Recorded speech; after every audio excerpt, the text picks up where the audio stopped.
What it's really all about is disbelief, not disinformation. It's disbelief by the Commission in democracy, disbelief in the European electorate, disbelief in the demos who now are questioning and are challenging the orthodoxy that they have been presenting as the truth. Democracy is being protected by the Commission, which is itself unelected and unaccountable. I think people who haven't woken up to the fact that this is a fact check. This is a flagging organisation, has the ability to flag dissent, but they're also responsible for educating young people in what the truth is. Foxes guarding hen houses come to mind. 100%. Hello, I am John O'Brien, Head of Communications at MCC Brussels. Welcome to our podcast series, Deep Dives, where we go beneath the headlines to ask uncomfortable questions about power, truth, and who really gets to decide. Today we're exploring a new European project with an oddly reassuring name, the Democracy Shield. The European Union says it's designed to protect elections from disinformation and foreign interference. But our guest, Dr. Norman Lewis, visiting fellow at MCC Brussels, argues it may be doing something very different, protecting the unelected from the electorate. In his new research, What if defending democracy has become the perfect excuse to control it? This is Deep Dives. Let's go.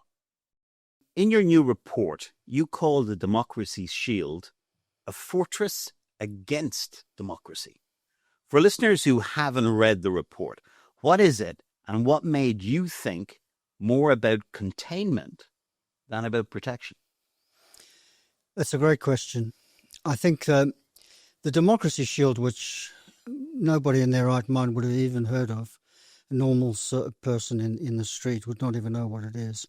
But it's being presented by the EU as a struggle against disinformation, foreign intervention, foreign manipulation, and disinformation. And this, they say, is now the biggest threat to the future of democracy. But actually, what it's really all about is disbelief, not disinformation. It's disbelief by the Commission in democracy, disbelief in the European electorate, disbelief in the demos who now are questioning and are challenging the orthodoxy that they have been presenting as the truth and are starting to look for alternatives. And this is really what the Shield is about. The Shield is to protect the Commission from the rising tide of the delegitimization of the EU and its project. The EU's language is full of words like resilience, pluralism, trust. You write that these words have been inverted. How does that linguistic shift mask a political one? Well, I mean, we have really gone down an Orwellian rabbit hole here, because all the terminology that's used today is actually the opposite of what it is.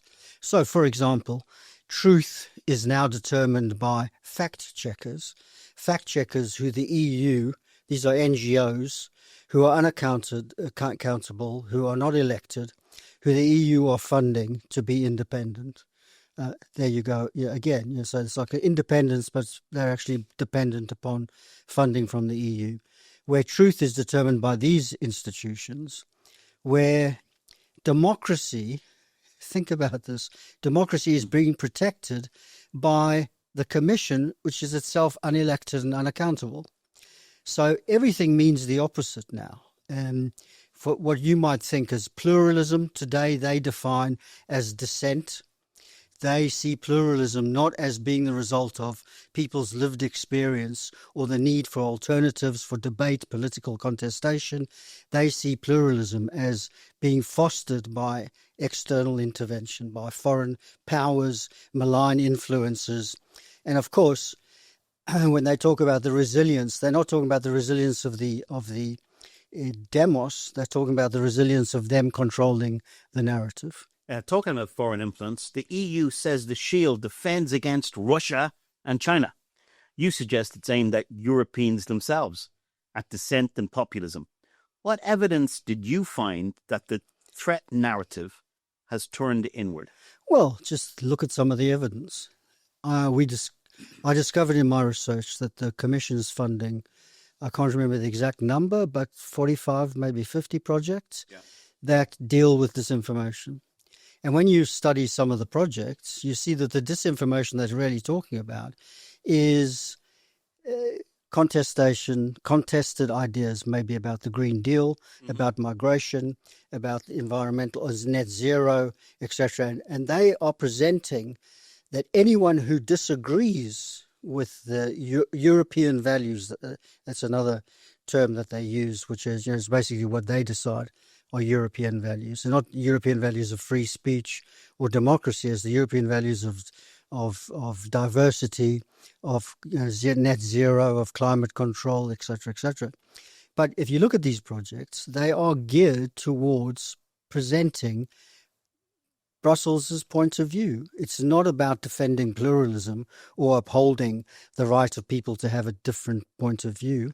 It's about outlawing. It's about securitizing these as threats. They've now become threats, public safety, etc. And all this language is being used and organizations being funded to run projects that essentially criminalize dissent. Mm-hmm.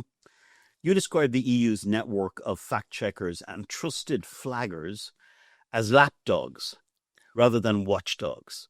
Can you give an example of how their supposed independence collapses under scrutiny?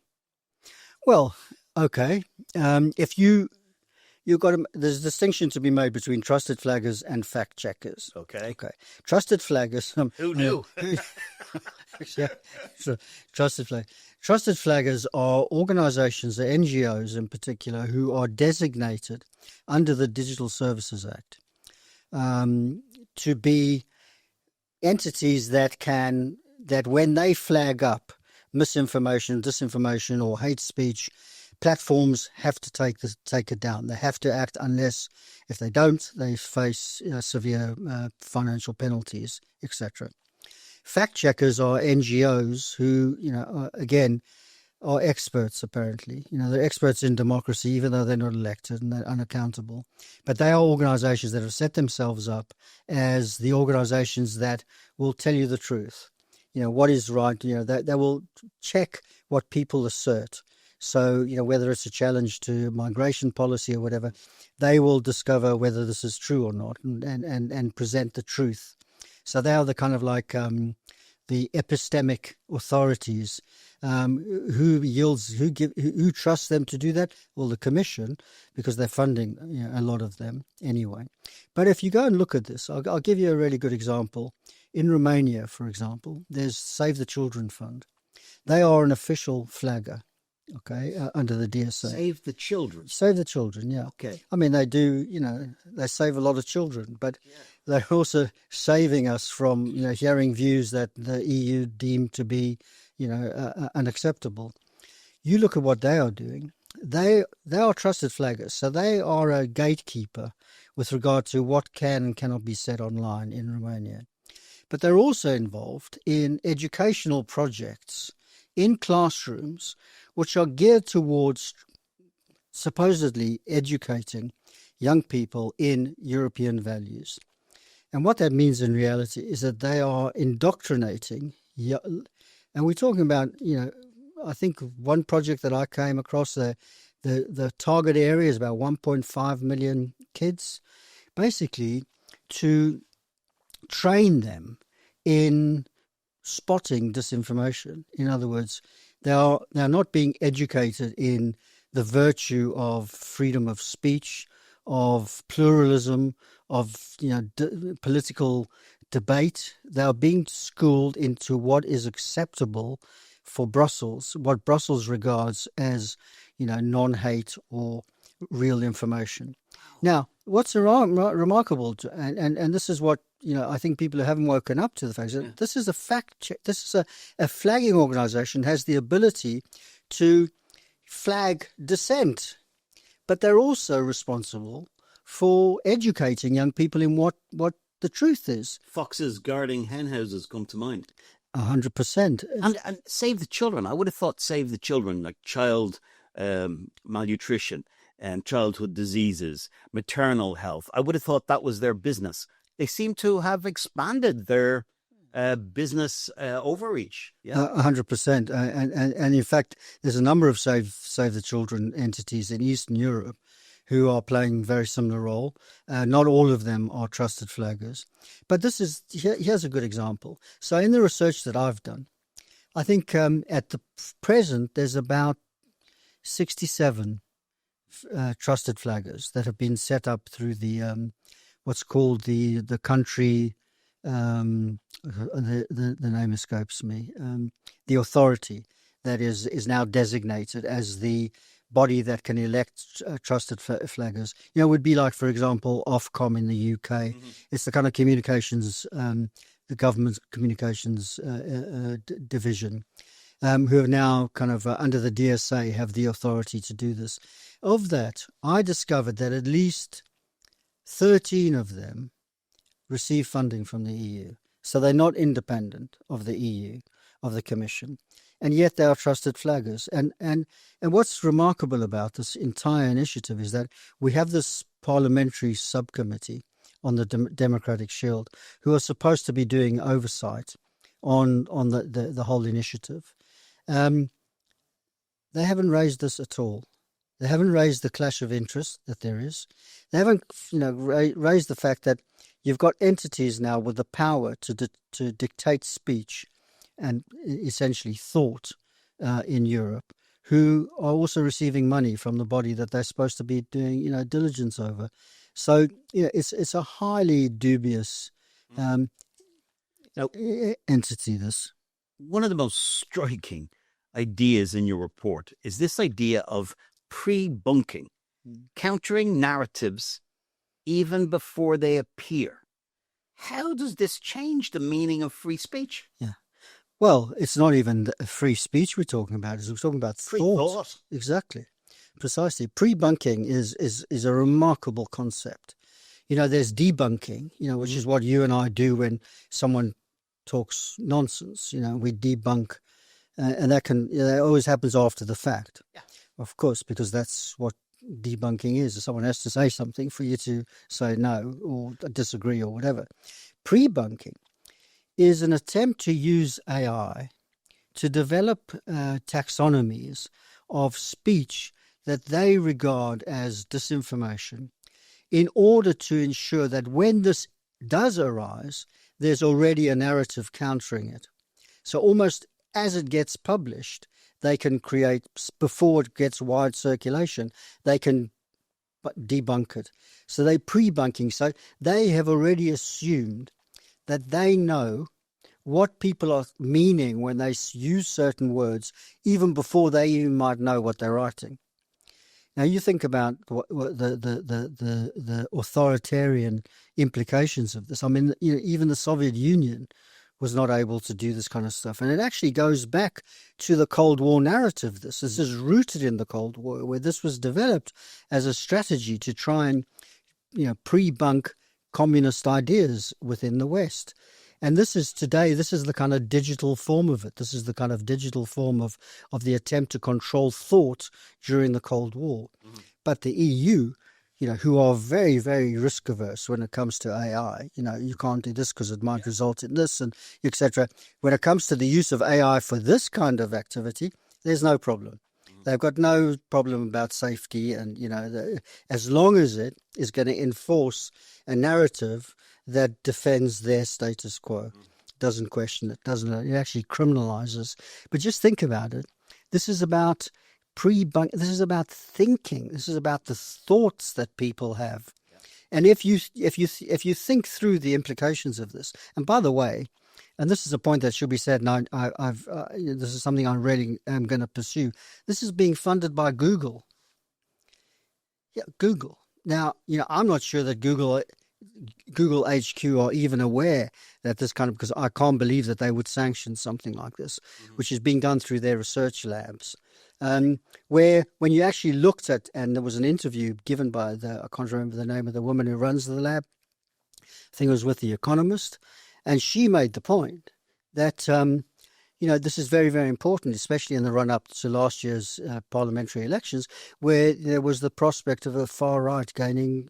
And you think, what? The far-right? So, the populist, underneath all of this, and this is Google. Now, the DSA is specific about the fact that fact checkers and all these organizations have got to be independent of big tech. That's one of the criteria. But in this case, doesn't seem to be a problem. I was particularly struck by how they're going after our kids. You say the shield extends into classrooms and youth projects, shaping what young Europeans learn to think. When does civic education become political grooming? Well, I think in the case of the example I gave you in Romania, where it's fairly clear that what these programs are about, and there's programs that are explicit in, say, trying to combat the loss of belief in the European project. I can't remember off the top of my head some of the names. The names of the projects are ridiculously convoluted. But anyway, when those projects are about giving a voice to young people, participatory democracy, and the voice of actually, when you analyze the projects and you look at the material that they're producing, this is all produced by NGOs, by adults. The idea of giving the youth a voice is just a smokescreen to presenting what is their commission's agenda.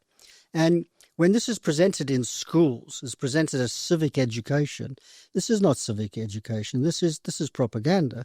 This is indoctrination. This is not, the word free speech, the idea of arming young people to be robust, to challenge ideas, to have their ideas challenged, which is what you would want your population, young people, to be.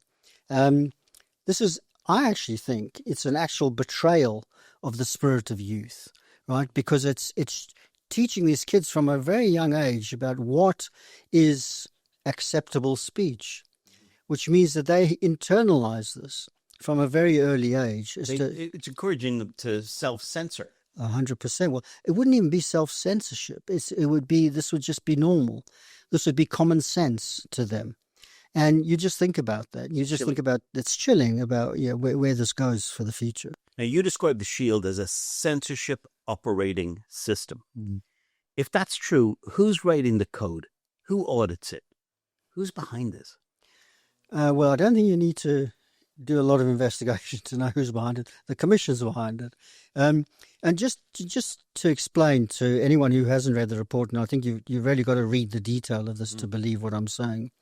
The Democracy Shield is bringing together a whole number of things that already exist in a way that it wasn't envisaged when it began. And we're talking about national security agencies, we're talking about universities, NGOs, all the different foreign policy instruments behind this kind of narrative, which is that the biggest threat to democracy in Europe today is foreign intervention, the manipulation through AI, fake news, all these new videos, etc. This is going to swing elections away from, normal, what they would call moderate, center politics. So the kind of that continue to see the EU as a project that is the only viable one, or the only one that's legitimate. And in fact, it expresses the fact that the project's in trouble.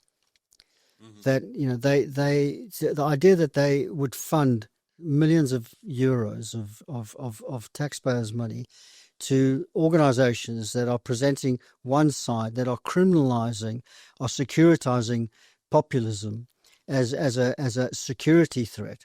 Not, populism, which is a legitimate point of view, political point of view, a contested political view, which what the EU apparently on paper stands for: pluralism, democracy, openness, etc.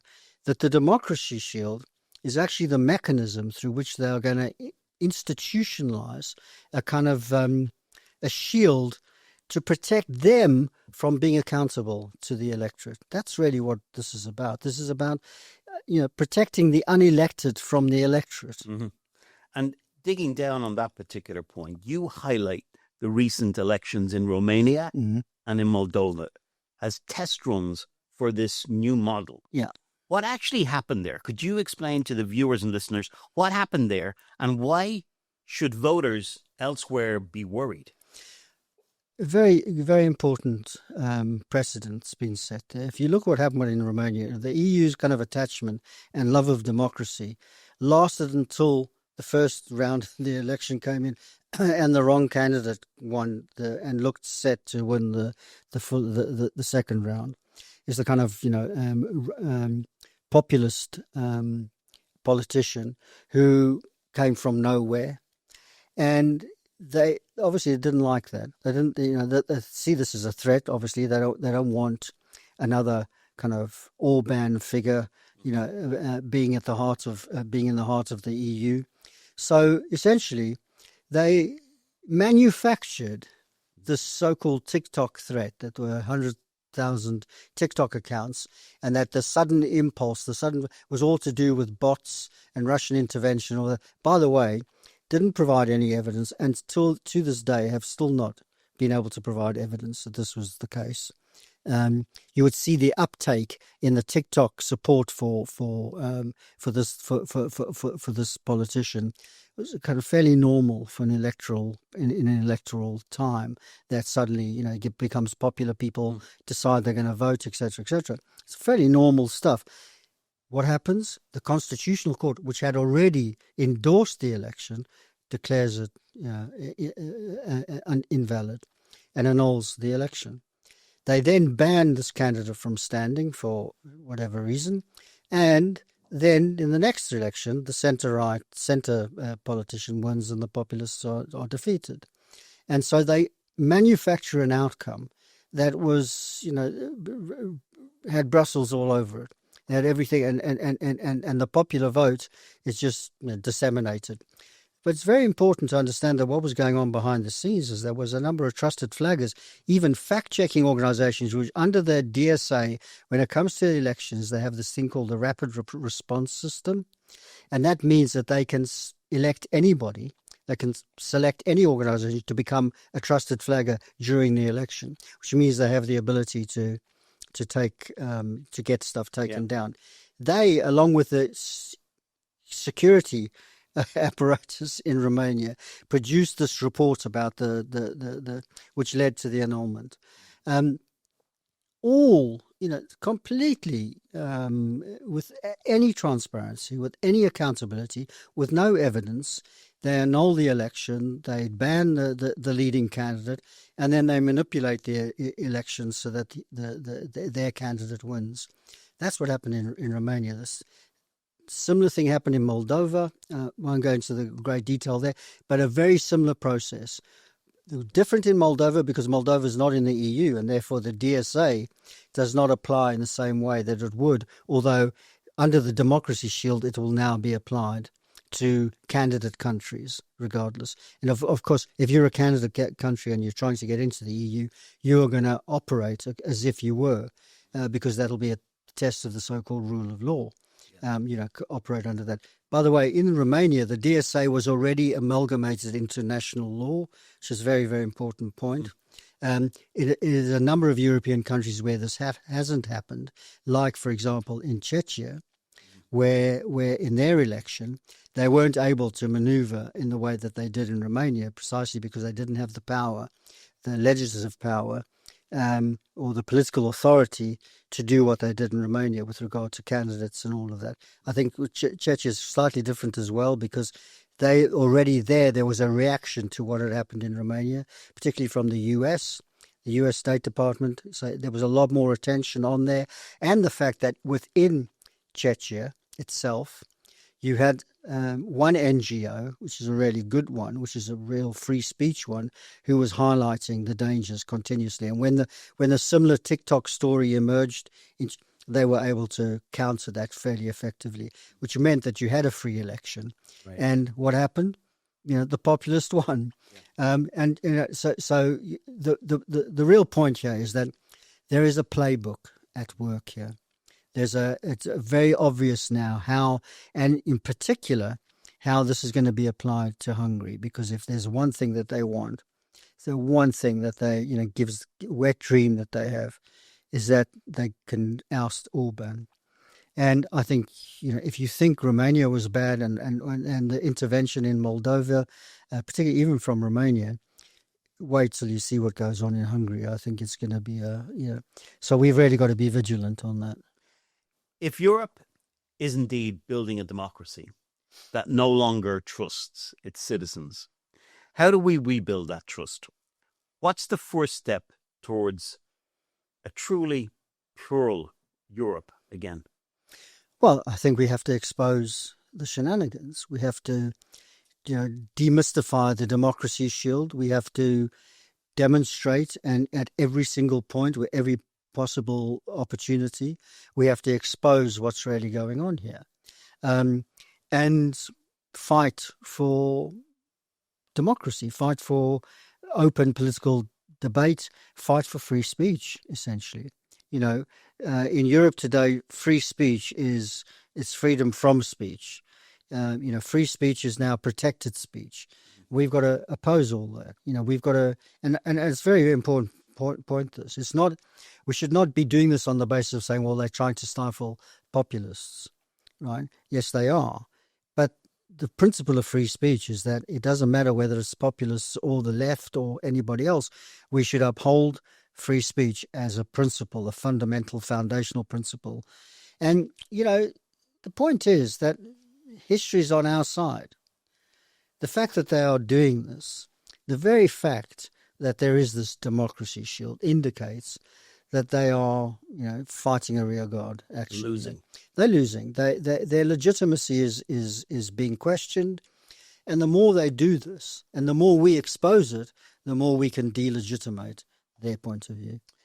Thank you, Norman Lewis, for putting down in this report your concerns and fears that really demand answers. Thank you for exposing these dirty tricks. And our readers, our listeners, our viewers can read this report in the notes below this podcast. Thank you very much. Thank you. So there you have it. Dr. Norman Lewis says the democracy shield isn't protecting democracy. It's protecting power. Whether you agree or not, one thing is clear. The battle over disinformation is really a battle over who gets to define truth. And in that fight, every citizen is on the front line. In Deep Dives, we don't settle for the spin from the European Commission. We go beneath it and behind it, because democracy is only as strong as our willingness to question those who claim to protect it. I'm John O'Brien. Thanks for listening to Deep Dives. You like this podcast? Then share it with your friends. Spread the word. And always, always, always tell us what you think in the comments below.